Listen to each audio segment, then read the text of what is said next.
Hello friends, welcome to the channel. Social science NCERT series में आपका स्वागत है। आज हम सामाजिक विज्ञान की क्लास 6 की चैप्टर 6 जो है गांव का प्रशासन, इस पर चर्चा करेंगे। ये जो अध्याय है ये एक कहानी से प्रारंभ होता है। तो इस कहानी में क्या है कि दो लोग हैं, मोहन और रघु। तो ये मोहन का इस तरह से खेत मान लेते हैं और ये रघु का। तो ये जो खेत होते हैं इनके बीच में ये जो आप ये लाइन देख रहे हैं, तो एक लाइन इसी तरह की रहती है, इसको क्या बोलते हैं, मेड़। तो जो रघु होता है इस मेड़ को हल्का सा इधर की तरफ बढ़ा लेता है। तो ये रघु का खेत क्या होता है कि इससे बड़ा हो जाता है और मोहन का खेत छोटा हो जाता है। तो इस तरह से कब्जा किया जाता है गांवों में। ये एक तरह का उदाहरण है कब्जा करने का।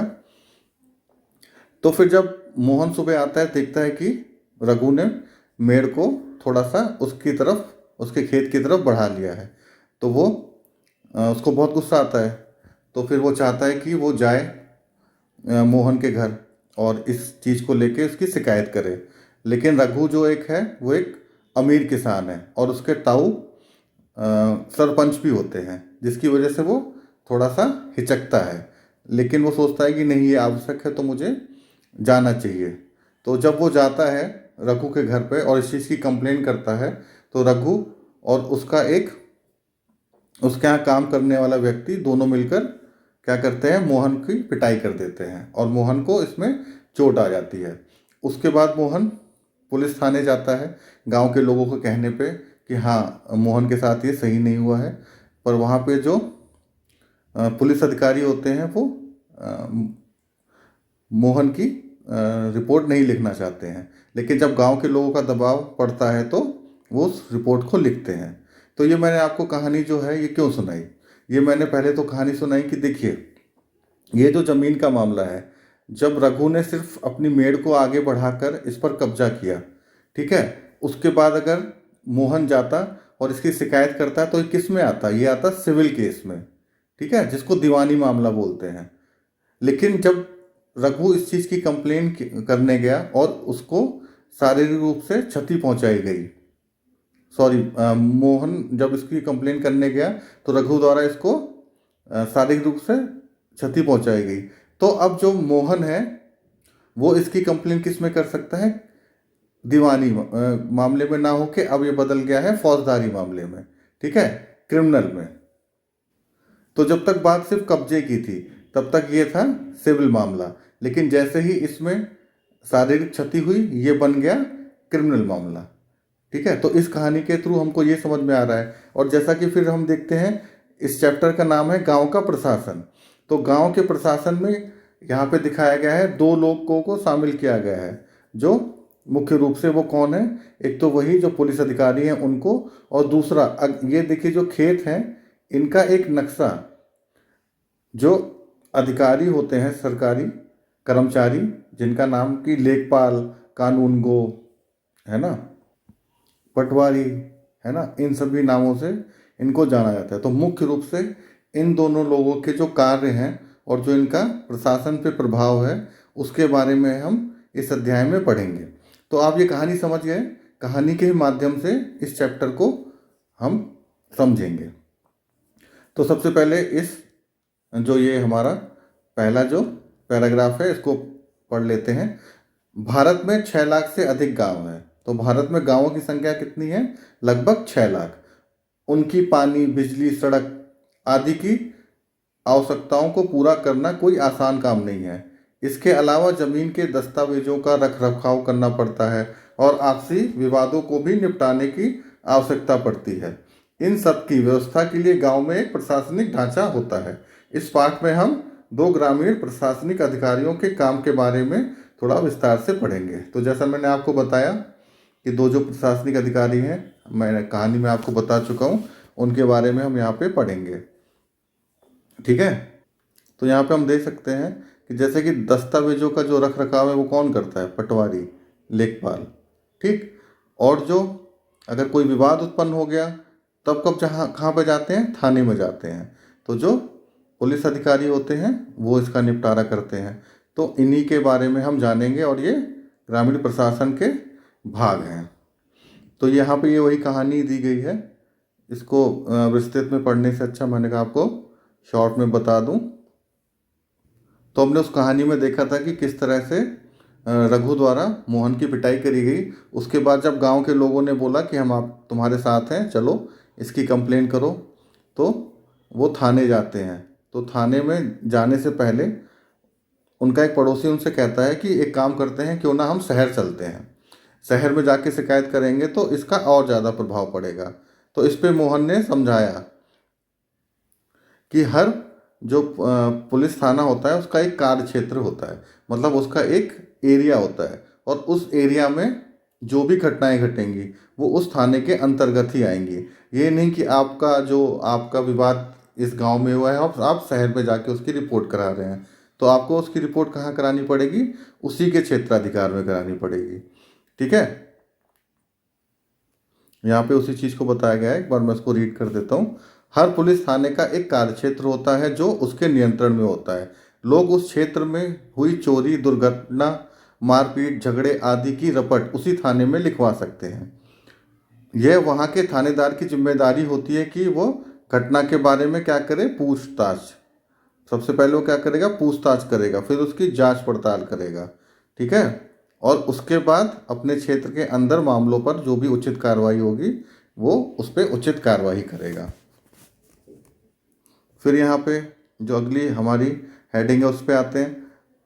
इस मामले में क्या है कि जब वो थानेदार के पास पहुँचता है मोहन, और वो शिकायत लिखित रूप से देना चाहता है, तो थानेदार उसका कोई अच्छा रिस्पॉन्स नहीं करता, बड़ी बेरुखी से बोलता है कि इन छोटी छोटी शिकायतों पर जांच पड़ताल नहीं की जा सकती।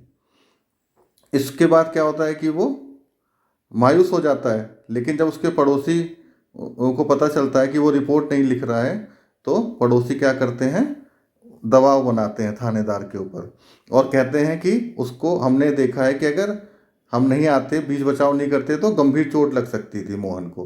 तो इसके बाद वो थानेदार मामले को दर्ज करता है और फिर उसके बाद जो भी उचित जो कार्रवाई होती है उसके लिए जांच पड़ताल करने के लिए वो बोलता है कि मैं एक हवलदार को घटना स्थल पर भेजूंगा।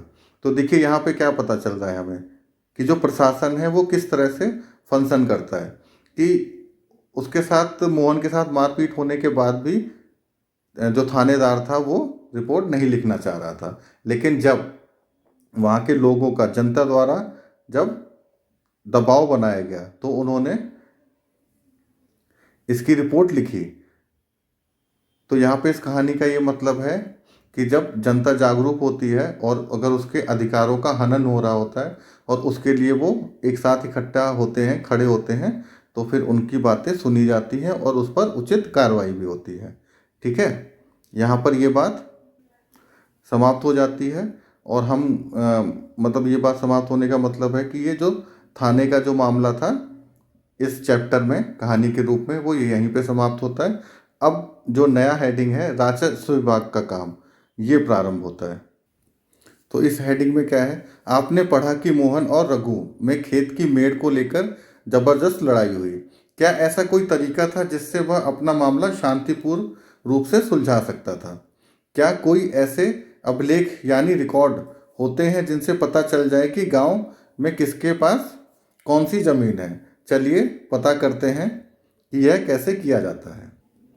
देखिए, जैसे मोहन थाने में गया तो जब उसने रिपोर्ट लिखाई तो उसने बताया कि मेरे पास मान लीजिए कि 2 बीघा ज़मीन थी, वहाँ जो मेरा खेत था उसका साइज़ क्या था, 2 बीघा था। ठीक है, और वो बोले कि नहीं मेरे पास 2.5 बीघा था। मान लीजिए रघु कहता है 2.5 बीघा था और वो आधा बीघा उससे ले और बोले कि इनके पास, मोहन के पास 1.5 बीघा था।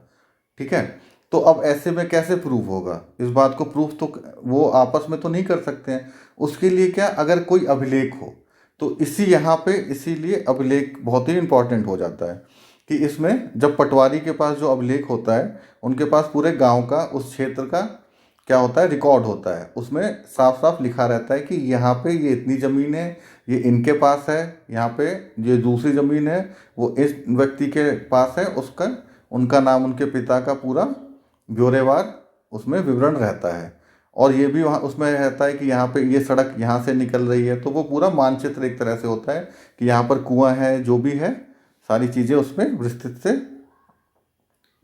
अपडेट रहती है।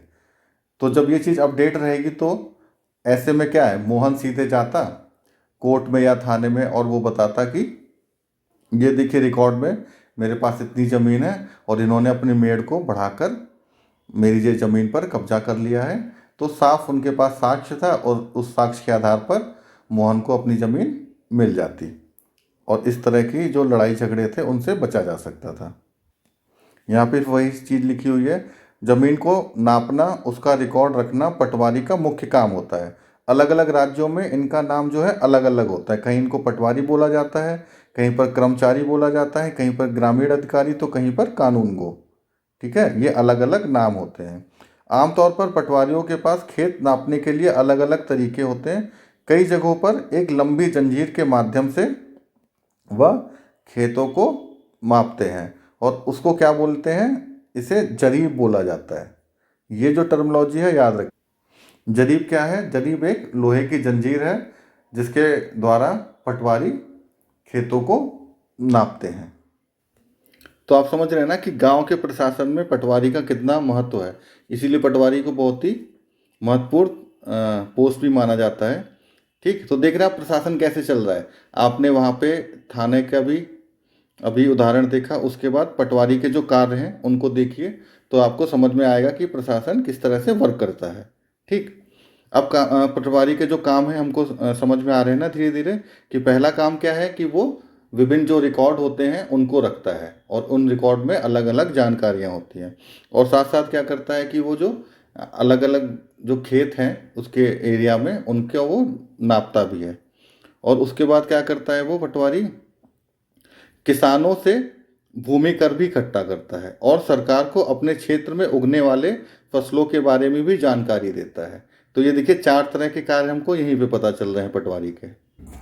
और ये जो पटवारी के काम हैं, भूमि कर इकट्ठा करना, फसलों के बारे में सरकार को जानकारी देना, यह काम वह अपने रिकॉर्डों के आधार पर करता है। इसलिए ज़रूरी है कि वह उनको समय समय पर दुरुस्त करे, मतलब कि अपडेट करता रहे। किसान कई बार फसल बदल देते हैं, कुछ और उगाने लगते हैं और कहीं पर कुआं खोद लेते हैं। इन सब का हिसाब उसको रखना होता है और राजस्व विभाग को बताना होता है। ठीक है, तो आपको राजस्व विभाग के भी कार्य समझ गए ना, कि ये सब जो हिसाब रखना होता है सरकार का वो राजस्व विभाग करता है।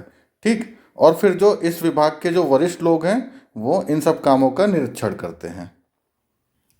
ये देखिए जो रिकॉर्ड है उसको क्या बोलते हैं, खसरा। और यहाँ पर ये इसका देखिए चित्र दिया हुआ है, खसरा नंबर 5। इसके माध्यम से आप समझ जाएंगे कि जो भी क्षेत्र है वो हेक्टेयर में दिया है, जैसे 0.75 हेक्टेयर। ठीक है, इसमें देखिए मालिक का जो नाम है वो दिया गया है, जैसे मोहन। ठीक, यहाँ पे उसके बगल में 3.00 किसका, रघु का, है ना। और बाकी जो जानकारी है कि सोयाबीन, गेहूँ ये बोई गई है, जो क्षेत्र है जैसा कि अभी हमने देखा। ठीक, ऐसे इस तरह से वो इसका पूरा लेखा जोखा रखते हैं। फिर यहाँ पे कुछ जानकारी दी हुई है, उसको भी पढ़ देते हैं। किसानों को अक्सर अपने खेत के नक्शे और रिकॉर्ड की आवश्यकता पड़ती है। इसके लिए उनको कुछ शुल्क देना पड़ता है। किसानों को इसकी नकल पाने का अधिकार होता है। तो ये जो रिकॉर्ड हैं पटवारी रखते हैं, इनको वो कुछ शुल्क देकर क्या करते हैं कि इसकी नकल को पाने का अधिकार रखते हैं किसान। और इसमें कुछ समस्याएं भी हैं। वो समस्या क्या है, कई बार उनको ये रिकॉर्ड आसानी से नहीं मिलते। लोगों को इसको हासिल करने के लिए कई मुश्किलों का सामना करना पड़ता है। कई राज्यों में ये सारे रिकॉर्ड कंप्यूटर में डालकर पंचायत के दफ्तर में रख दिए जाते हैं। कहाँ पे रख दिए जाते हैं? पंचायत का जो दफ्तर है वहाँ पर ये रिकॉर्ड मिलते हैं, ताकि आसानी से लोगों को उपलब्ध हो सके। नई सूचना के अनुसार नियमित रूप से और ये दुरुस्त होते रहते हैं, जैसा कि हमने बताया। और ये इन रिकॉर्ड की आवश्यकता कब पड़ती है? पहला तो हमने देख ही लिया कि मान लीजिए कब्जे जैसी कोई समस्या उत्पन्न हो जाती है तब। उसके बाद क्या है, एक किसान जब दूसरे किसान की ज़मीन खरीदेगा तो उसको पता होना चाहिए कि ना कि वो कितनी ज़मीन खरीद रहा है, वो ज़मीन कहाँ पर है। किसान एक किसान अपनी फसल दूसरे किसान को बेचते हैं तब। एक किसान को अपनी ज़मीन में कुआं खोदने के लिए बैंक से जब कर्ज लेना होगा, तो वो दिखाएंगे ना कि ये मेरी ज़मीन है और यहाँ पर मुझे कुआं खोदना है, उसके लिए मुझे कर्ज चाहिए, तो उसके लिए भी उस रिकॉर्ड की आवश्यकता होगी। एक किसान अपने खेतों के लिए खाद खरीदना चाहता है, तो भी वो दिखाएगा कि ये मेरा खेत है और मुझे इतने इस खेत में खाद की इतनी आवश्यकता है। एक किसान अपनी ज़मीन अपने बेटे बेटियों में जब बांटना चाहता है, तो जब उसका वो बंटवारा करता है तब। तो ऐसे बहुत सा समय है जब ऐसे रिकॉर्ड की आवश्यकता होती है। अगली जो हमारी पैराग्राफ है ना, उसको भी पढ़ लेते हैं। भारत में सभी राज्य जिलों में बटे हुए हैं। जमीन से जुड़े मामलों की व्यवस्था के लिए इन जिलों को और भी छोटे खंडों में बांटा जाता है। ठीक है। जिले के उपखंडों को कई नामों से जाना जाता है। ठीक, जिला क्या है जो आपका, वो कई खंड में बटा हुआ है। ठीक है। और जिले को उपखंडों में भी बांटा जाता है, जिनका अलग अलग नाम दिया गया है, जैसे तहसील, तालुका इत्यादि। सबसे ऊपर जो है वो जिलाधिकारी होते हैं और उनके नीचे तहसीलदार। सबसे ऊपर कौन होंगे, हमारे जिलाधिकारी, जो इसको बोला जाता है डिस्ट्रिक्ट मजिस्ट्रेट, डीएम। उनके नीचे फिर कौन होंगे, तहसीलदार। उन्हें विभिन्न मामलों को निपटाना होता है। वे पटवारी के काम का निरीक्षण करते हैं। ठीक, और ये सुनिश्चित करते हैं कि रिकॉर्ड सही ढंग से रखे जा रहे हैं। तो तहसीलदार का क्या काम है कि वो पटवारी, उनके अंडर जितने भी पटवारी हैं, उनके काम को वो देखें और सही रिकॉर्ड है कि नहीं है, अपडेट है कि नहीं, उसको भी उसकी वो जांच करते रहें। और राजस्व जो कर है विभिन्न तरह के, उनको इकट्ठा किया जाता है। वह यह रिकॉर्ड देखते हैं कि किसानों को अपने रिकॉर्ड की नकल आसानी से मिल जाए। ठीक, वे विद्यार्थियों को जरूरत पड़ने पर जाति प्रमाण पत्र भी जारी करते हैं। तहसीलदार के दफ्तर में जमीन से जुड़े विवादों को भी सुना जाता है। तो यहाँ से आप समझ रहे हैं ना किस तरह से पटवारी, पटवारी के बाद तहसीलदार, तहसीलदार के बाद डीएम। आपने पटवारी का काम देख ही लिया है, उसके बाद तहसीलदार का भी अभी आपने देखा कि वो किन किन कार्यों को करते हैं। फिर उसके बाद डीएम इन सभी के कार्यों को क्या करेंगे, वो फिर निरीक्षण करेंगे। तो जैसा कि ये इस चैप्टर का नाम है गांव का प्रशासन, तो अभी तक जो हमने कहानी पढ़ी, उसके बाद हमने जो विभिन्न अधिकारी थे, जैसे वो पुलिस अधिकारी हो गए, उनका जो कार्य हमने देखा क्या काम था, रिपोर्ट को लिखना, फिर उसके बाद उसकी जांच करना, और उसी के बाद क्या, जो नए अधिकारी थे तहसीलदार, उनके बारे में भी पढ़ा कि उनके क्या क्या कार्य थे। और उससे पहले हमने क्या पढ़ा था, पटवारी के विभिन्न कार्य। तो इससे हमें क्या कि गांव का जो प्रशासन है वो किस तरह से कार्य करता है, उसके बारे में यहाँ पे मुझे लगता है कि आपको अब जानकारी हो गई होगी, आपको स्पष्ट हो गया होगा किस तरह से चीज़ें फंक्शन करती हैं। तो अगला जो हमारी हेडिंग है उसकी तरफ चलते हैं। एक नया कानून, हिंदू अधिनियम धारा 2005। तो जैसा कि क्या है, जो हिंदू लॉ है उसके अनुसार जब जो ज़मीन का बंटवारा होता है पिता की, तो उसमें जो हिस्सा है वो अधिकतर किनको दिया जाता है, उनके बेटों को। उनके जो पुत्र होते हैं उन्हीं के बीच उनकी जो जायदाद है उसका बंटवारा किया जाता है। लेकिन इस कानून के तहत क्या हुआ कि जो जायदाद होगी उसमें महिलाओं का भी, जो उनकी पुत्री होंगी पिता की, उनका भी अधिकार होगा। उसी को यहाँ पे बताया गया है। अभी तक कई राज्यों में हिंदू औरतों को परिवार की जमीन में हिस्सा नहीं मिलता था। पिता की मृत्यु के बाद जमीन बेटों में बांट दी जाती थी। हाल ही में यह कानून बदला है और नए कानून के अनुसार बेटों, बेटियों और उनकी माँ को जमीन में बराबर का हिस्सा मिलता है। यह कानून सभी राज्यों और केंद्र शासित प्रदेशों में लागू होगा। ठीक है।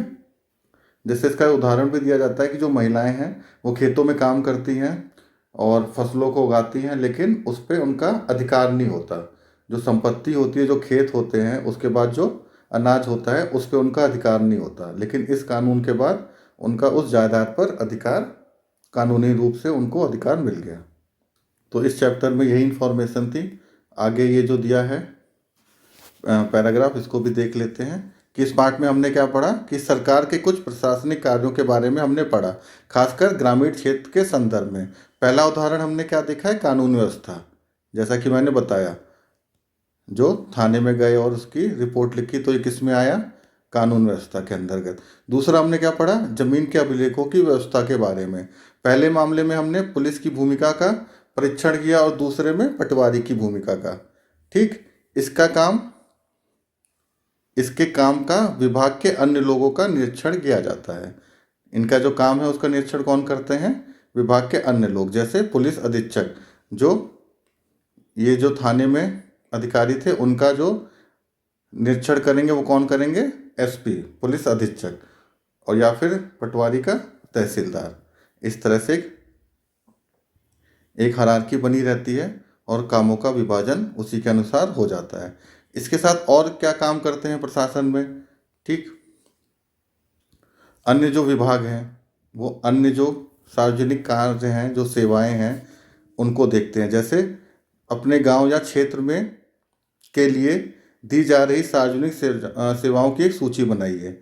तो उसमें क्या है, दुग्ध जो उत्पादक समिति है, राशन की दुकान, बैंक, पुलिस थाना, बीज और खाद के लिए कृषक समिति, डाक बंगला, आंगनवाड़ी, ठीक है, बालवाड़ी, सरकार के स्कूल, प्राथमिक स्वास्थ्य केंद्र सेवाएं, अस्पताल। तो ये सब भी क्या है, प्रशासन का ही एक हिस्सा है, जो अलग अलग विभागों द्वारा इनको संचालित किया जाता है। तो इस चैप्टर के थ्रू हमको क्या है कि जो गांव का प्रशासन है, गांव का प्रशासन किस तरह से कार्य करता है, उसमें लोग कैसे भागीदारी होते हैं, और वहाँ पे जो विभिन्न कर्मचारी हैं जो सरकार द्वारा नियुक्त किए जाते हैं, उनके कार्य क्या होते हैं, उसके बारे में हमने इस चैप्टर में पढ़ा। तो इस चैप्टर में इतना ही है, अगले चैप्टर में फिर मिलते हैं, तब तक के लिए धन्यवाद।